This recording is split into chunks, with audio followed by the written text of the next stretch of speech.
Usually everybody introduces their guest, of course, Bruce Campbell, and they start off right away in interview mode. But we want to do things a little different for you, sir, since we're very big fans. You want to talk about politics, don't you? Not at all. Okay, I want to good. talk. I want you to introduce you to my friend Randy. He's the creative director for NECA Toys. Oh, And crazy. We brought a little gift here for you Good right there in stuff. front of you if you Good want to stuff. open that bag. You guys are doing good work. Thank you. That is the. Oh, wow. It's not Awesome. even out yet. Wow. That is your figure from Ash vs. Evil Dead. And you know what's funny is I tweeted this not long ago. You know you're craggy when your action figure's craggy. You know, love that. Ash now has an actual craggy face. He's got wrinkles and everything. It's pretty awesome. But this is probably, I would say, one of the most accurate. Most of them are just a joke. They don't look anything like you. They suck. You know, I've got a dozen of these things. You know, Right. but this is right up there. Definitely. That was big definitely buzz good. on the floor of San Diego Comic-Con over at the NECA booth when they had it all out for display. Everybody was Sometimes all over you got good. You got the Ashy Slashy puppet too. I have to say, when we were shooting the episode, we're like, there's got to be a puppet. We got to put the puppet out, you know. Yep. And so, but what twisted son of a bitch is going to put this on his hand? Hey, come here, girl. You know, I mean, what do you do when you put it on your hand? What do you say? I don't know. You had so many great lines in that episode. Hey, She was- pal. Hands off Snakey, I think, was a favorite. Wakey, wakey. Wakey, wakey. Hands off the snakey. And then girls around here is like, oh, is that Crank Yankers? We're like, no, it's not Crank Yankers. That's such a whole other thing that you that I don't think you But would good work understand. on that. That's really good stuff. Thanks. But yeah, so they're the company that's been doing a lot of the newer figures for you. They did the Army Yeah. of Darkness line back then. They did Yep. Bubba Hotep. Yep, we've done Evil Dead 2. I've made probably 20 different figures of you over the course of about 18 years Ridiculous. I feel like I should pay you like $20 or something. Or you should pay me I should $20. pay you, yeah. Hey, I think let's that get does this worked happen out. every time there's a new figure. Something gets sent your way. No, a little But- bell rings. But I thought it'd be cool since they're not even out yet. They just were displayed at Comic-Con that you get one of the first figures there for yourself. Ashy Slashy. It's pretty awesome. Thank you. Can we talk a little bit about the TV series and then we'll get into Whatever why you you're want. here with Yeah, the book? whatever. Ash vs. Evil Dead. A lot of buzz also at San Diego Comic-Con because of We weren't there.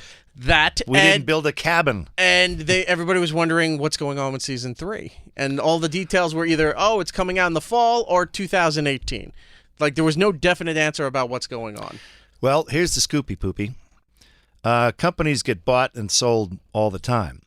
And Stars, if you look at the logo now, Stars, a Lionsgate company. Lionsgate bought them about a year ago. Things are finally merged now, and our bosses have bosses. They didn't used to have bosses. Okay. So now they kind of have to kick the idea upstairs for a season 4. Well, they have to kick it upstairs of like, do we like the time slot? What if we don't? Where would we move it? And if you're going to move the time slot, you're not going to decide the next season unless you let that time slot play out. Right.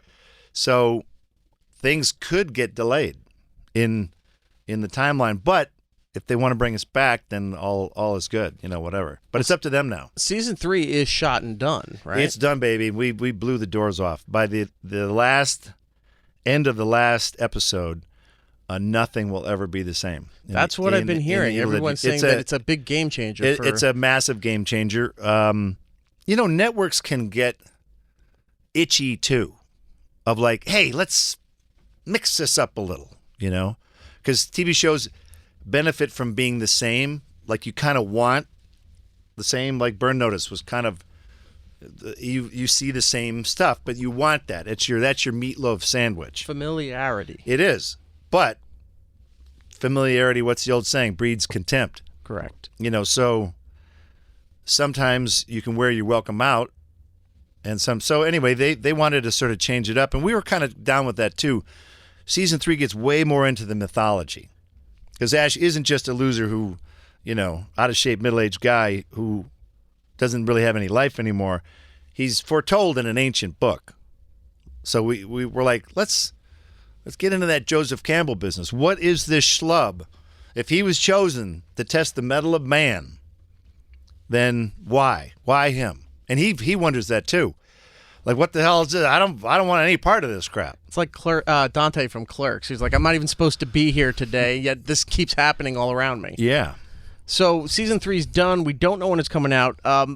Season 2, it was interesting because it got and Randy thought season 2 was better than season 1, which Good. it should have been. I'm glad to hear that. But do you think that it was the time slot that was really causing a lot of problems? Because Sunday nights there's so much on. It doesn't matter how good the property is. Everything is just congested into those 2 hours. You can go around and around with that of the chicken or the egg. Time slot versus this. We're also faced with. You say to somebody, "Oh, you got a new show? What's it on?" It's on Stars. What's that? So everybody's got to build their brand. We're doing everything we can to make a good show for the fans. That's what we're mostly number one concerned about.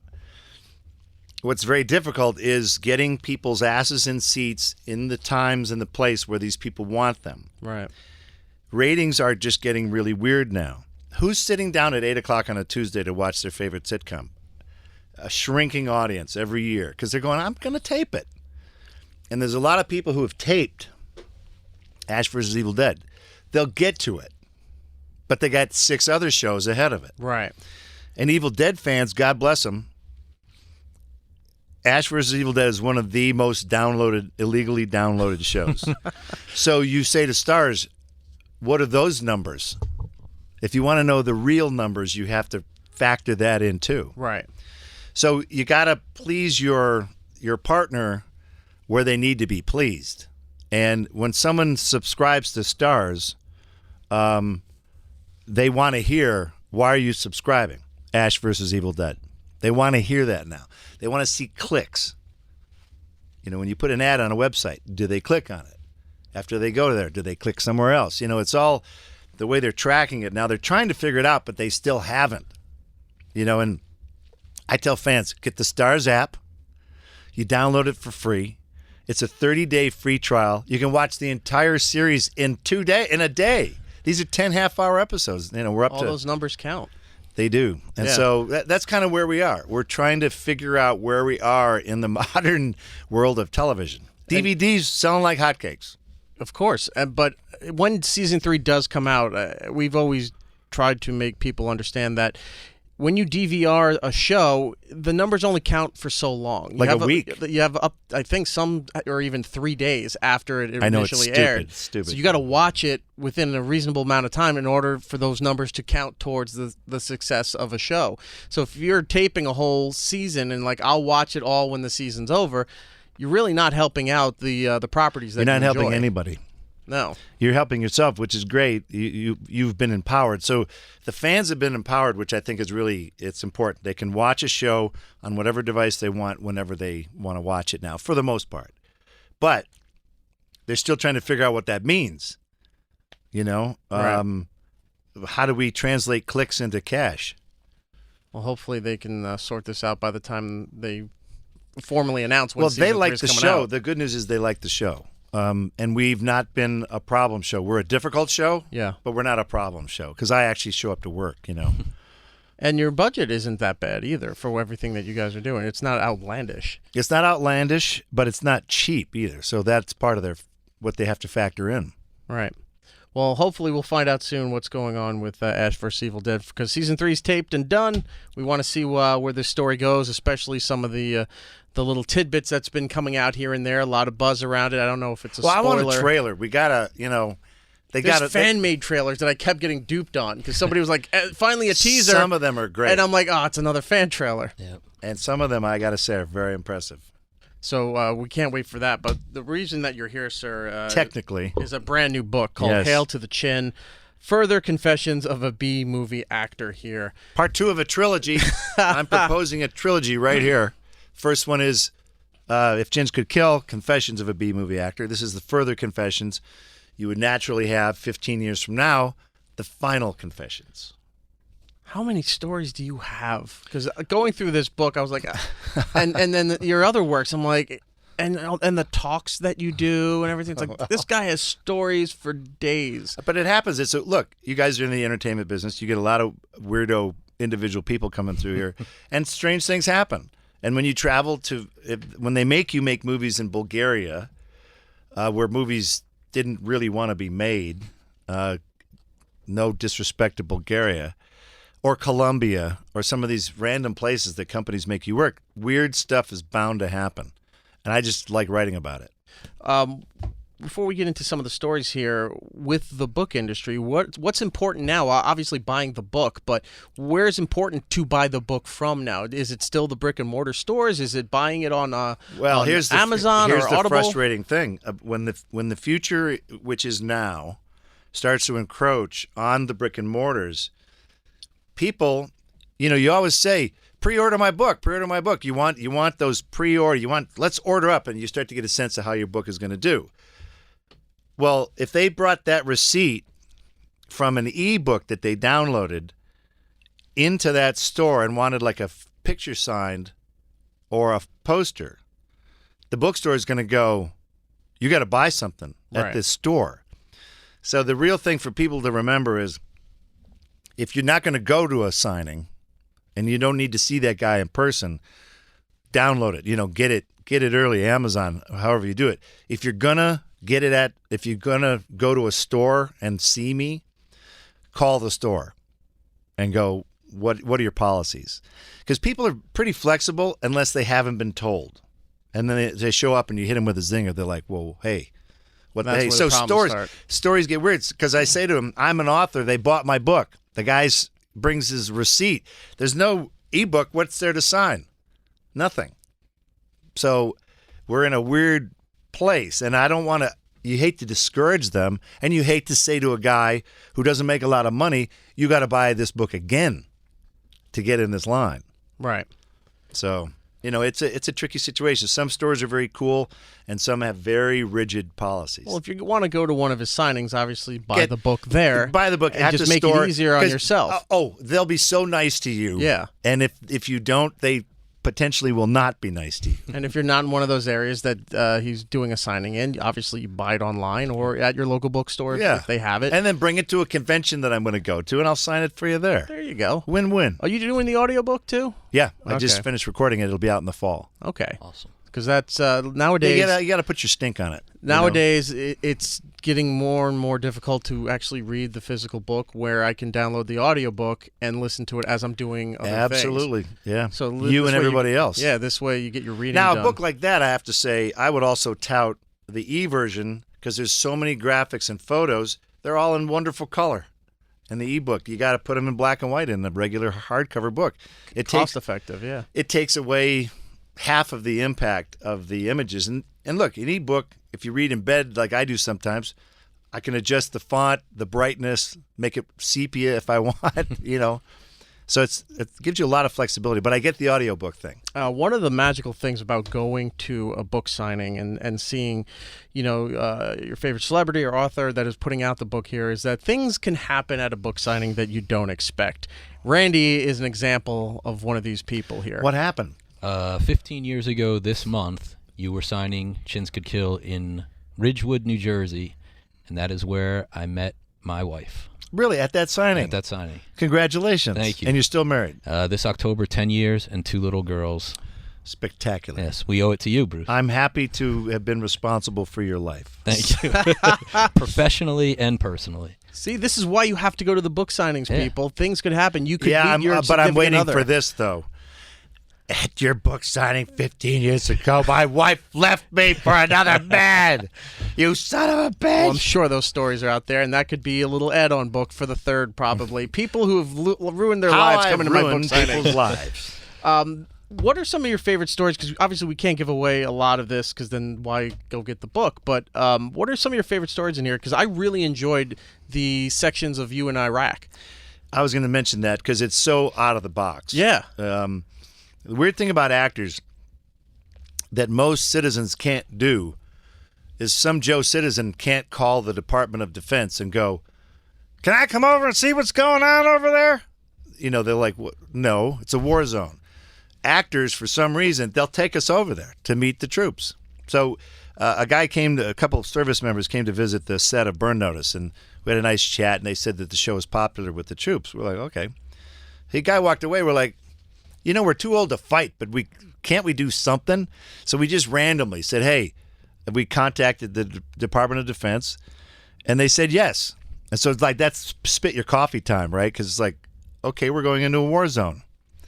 And so just the experience was so different than anything else. One of the parts of the Iraq stories where you were talking about looking up and seeing these like white little orb things, but they weren't moving. So you guys were like, so these aren't missiles, they're not these blimps, aliens. They were blimps. What are Permanently they? Fixed blimps. Yeah, and they're geosync whatever locked in these areas, and all they were doing was video and audio surveillance of every square inch of that area you If were you in. heard a gunshot or an explosion, they could triangulate it with these blimps. And one will say, really loud over here. I can't hear it over there. And they go, well, that's probably over here. And they can get in and locate it. Then if they hear a sound and they can locate the sound, the cameras that these guys have. You know, I walked into one of the war rooms, and it's right out of any big Hollywood movie. The giant monitor anchoring the thing if they wanted to show anybody. Right. And each guy at each station has 8 monitors in front of them. I mean, they're watching everything. It was amazing. All these little crappy bases outside of Baghdad. They each had a tower that went up with a camera on the top of it, could see day or night. And these guys could zoom into a cricket, you know, and it's all, these guys are all gamers. They're all 18-year-old guys going, oh, I got this. When they're not on duty doing that, they're off duty playing Overwatch or something. They are, like but you that. know what's really cool is these days the separation of your home is much closer now. We would interrupt as jokes these guys doing FaceTime back home from the base. And these chicks are wearing the skimpiest little outfits. I mean, these guys, that's how they're kind of getting them, you know, they keep these guys more connected to their family. And it's great because you're not sending a letter that takes forever and then it takes forever. You're talking to them like every night if you wanted to. So we'd come in and proposition the women, and we had a lot of fun with them. I'm sure. And of course, more stories of not just your time in Iraq, but I mean, growing up in Michigan and just, you know, your life working in all these different projects and celebrity interactions and what have you for 2 of 3. Now we know that it's a trilogy for Hail to the Chin, Further Confessions of a B-movie Actor. Go down to his book signings. Now only, so you have the wedding. I met my spouse at your book signing. You're waiting for My Wife Left Me at your book signing. Mm-hmm. And then sooner or later, our first child was conceived at your book signing. And then you've hit the trifecta. I met an Ash. They named it after the character. Yeah, this kid comes up to the table with the first book. He throws the table on the book. He goes, sign my book. I'm like, okay, I'll sign your book. What's your problem? You know, I go, what's your name? Ash. I said, no, it isn't. I was like, very funny. He goes, no, my name is Ash. My parents named me after your stupid movie. He was there to get through a cathartic experience. He wanted to face down the man who ruined his life by naming him like some girly name, Ash. This was closure for him. It was. He walked away like, okay, there, I did it. I faced the demon. Was this during a time when people had cell phones and were videoing everything? No, nope. Because that would be great to have to kind of work into like your website. Yeah, this tour, we'll see how it goes now. I'm going to 35 cities. We'll see what strange footage pops up. Where do they find the information for your book signings? On your website, or? It's a whole multi-pronged attack. You know, Okay. you spend a day at Sirius Radio, and you know, and you go from booth to booth. But a lot of it I've found is you got to hit the pavement. Okay. Get out there. Give people a reason to show up. All right. Buy the book. Shake the man's hand. Thank him for Do all what the you work got to that he's do. done. I'll be shaking babies and kissing hands. There you go. Bruce Campbell, thank you so much, man. It's always an honor getting a chance to talk to you. Thank you.